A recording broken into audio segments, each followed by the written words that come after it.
All right. I am going to talk about spirituality. What does that mean? Spirituality. Last week we talked about what is religion. Today we're talking about what is spirituality. Is it one and the same, or are they something different? What are your thoughts? Is religion spirituality? Is spirituality religion? What do you think? Spirituality keeps religions honest. Okay. Much bigger. Anyone else? They have to be together. They have to be together? Why do they have to be together? Oh, same reason. For the same reason? Okay, well, let's... I've been through that subject many times on my own. Uh-huh. When you're religious, basically you boxing yourself into this is my religion. Okay. Spirituality is your encompassing universal religions. Okay. And I think all the great masters were not religious, they were spiritual. All right. So this is why they made everybody welcome in their midst. All right. They didn't ask who are you, what you're doing, do you kowtow, do you do full-length prostration, half-length prostrations, whatever it is. It says, just follow me. All right.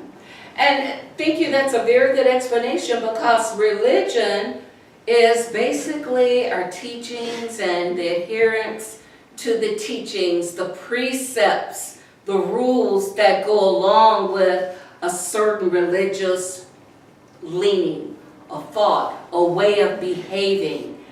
For instance, it may say this is the only way you can come into the sanctuary. Spirituality says, right where I am, spirit is. It doesn't mean I have to dress myself up or dress myself down in any particular way. Spirit meets spirit right where it is.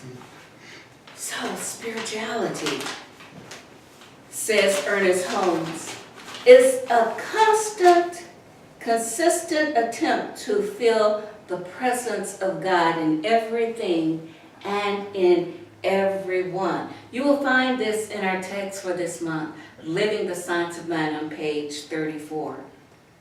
Another thought about spirituality as espoused by Ernest Holmes is that spirituality is common goodness, human kindness, natural truth, brotherly love, and heavenly worship.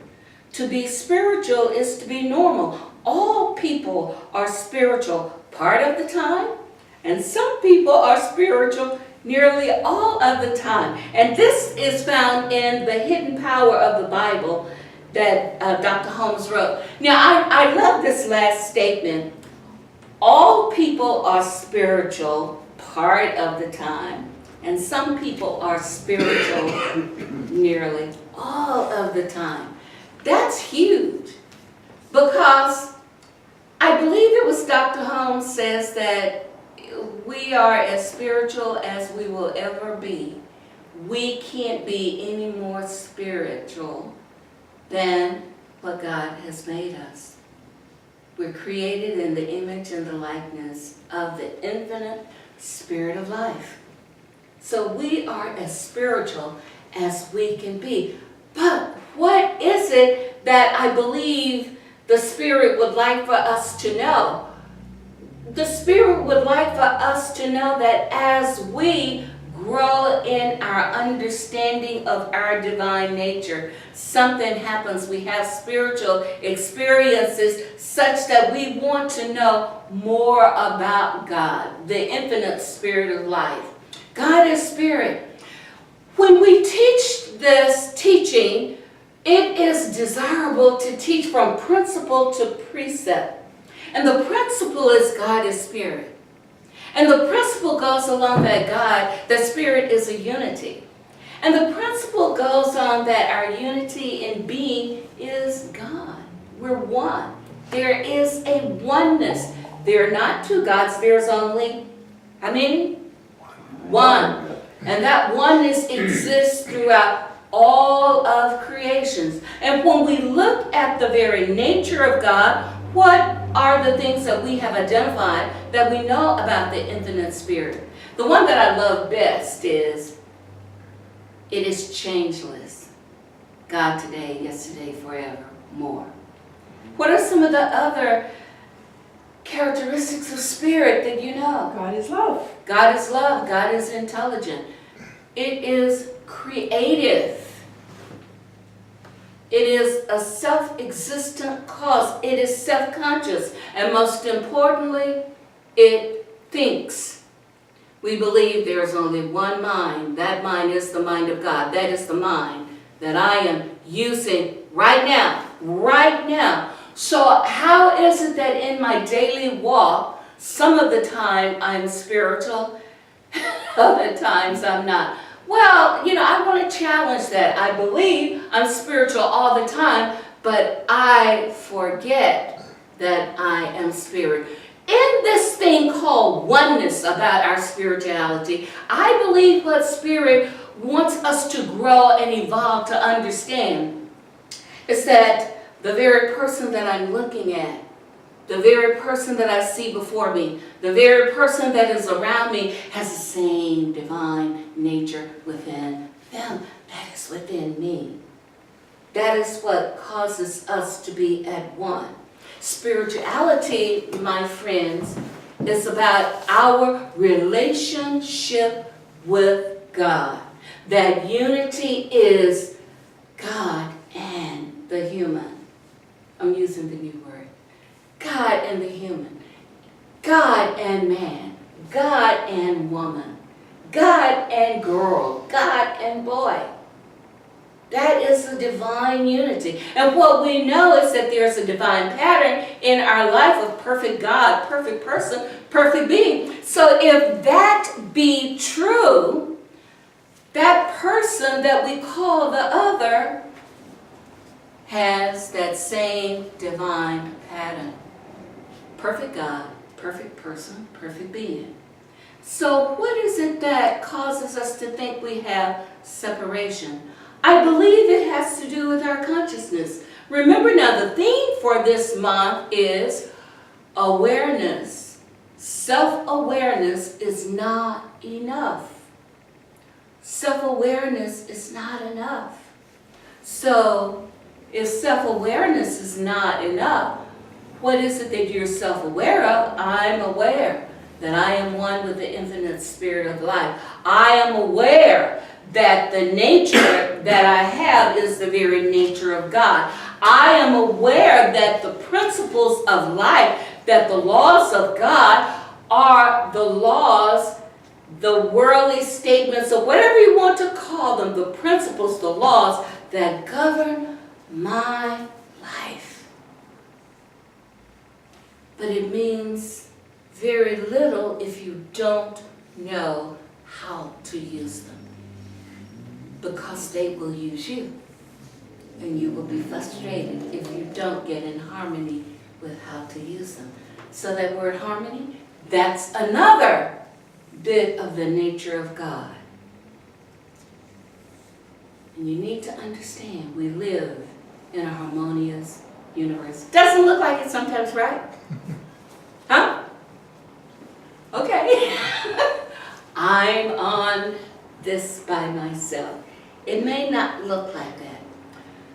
But here is something that I want you to start thinking about. Remember now, last week we talked about what is religion.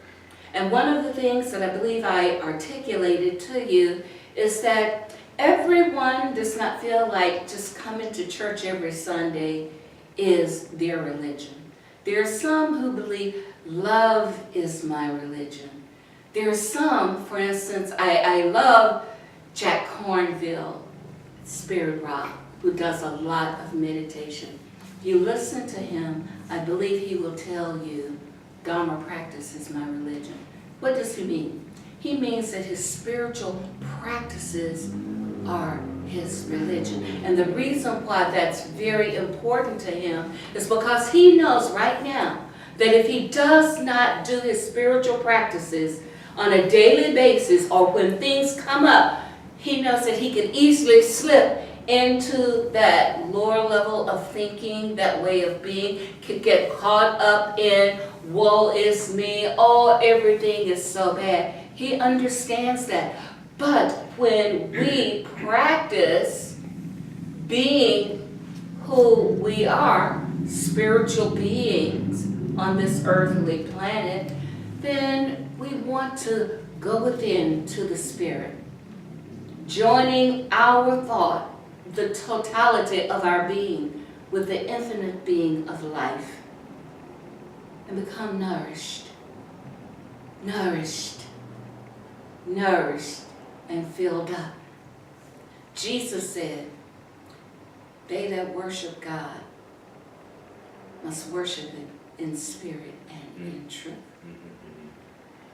The kingdom of God is spirit and life-giving. Practicing your spirituality is our prayer work. Practicing our spirituality is the time that we're in meditation. Another way some people will feel that their religion is being done is when they are in service to someone else. Have you ever seen a carpenter or a person who works with various mediums, an artist? I like a carpenter because my father was one. But they could take wood or whatever their medium is, no matter what that block of stuff looks like, and they can work on it to bring out that essence that is within it. Sometimes the essence could be this stand. Sometimes the essence could be a table. Sometimes the essence can be a beautiful picture. But it's their religion and they're into that. Let me tell you why I feel comfortable saying that that is their religion. Because when they're caught up in that expression, they are in that place of recognizing and identifying with the infinite presence of life. Someone says, this is the stature of love. And we say, oh, really? That's Venus. And the person said, oh, well, I was meditating on love. I was thinking love. I guess this is what it looks like. But the point is that oftentimes we participate in something that causes us to recognize this beautiful nature of spirit to the point that we lose ourselves in it. That is us being spiritual. How does that happen for Carolyn Douglas? Oh, you carry me out, put me on a mountain, and let me look out over the terrain of the land. I can become transfixed at the beauty of what the earth has there. I see beautiful trees that are formed. Sometimes I thought, oh, that tree is not as balanced, and spirit is like, leave the tree alone. I see beautiful flowers. Think about the colors, the hues of the colors of the flowers that you see in nature. Not the hue that may have been created as a result of our wonderful mind of spirit that showed us how we could do hybrids and create new colors. But it was God that was the author of the colors of the world, of the universe anyhow. But the point is, when I am in nature, I lose time. I'm transfixed. I can be in that spot for as long as I am absorbing that. And I hear within my voice, within my head, I hear this song going over and over again. How great thou art. How great thou art. I hear that. I experience that. And I stand in awe of the handiwork, which is the creation of this planet, this view that I'm seeing. I believe I'm not the only one on this earth that has such spiritual experiences. And when I'm there, I am practicing my spirituality. We can all reconnect to that spirit nature within us. Those times that Ernest Holmes says sometimes we don't feel spiritual, we can reconnect to that place. See, what I believe strongly is that we can get so caught up in what our earthly life and what the economics of our world where we live began to dictate is this is what you're supposed to have and this is what it's supposed to look like. Instead of saying live, just live and love. It's okay to hold on to something and it's okay to let go of another thing. Just live and enjoy life. Just live. Live, because in that just living, we're connecting with the infinite spirit.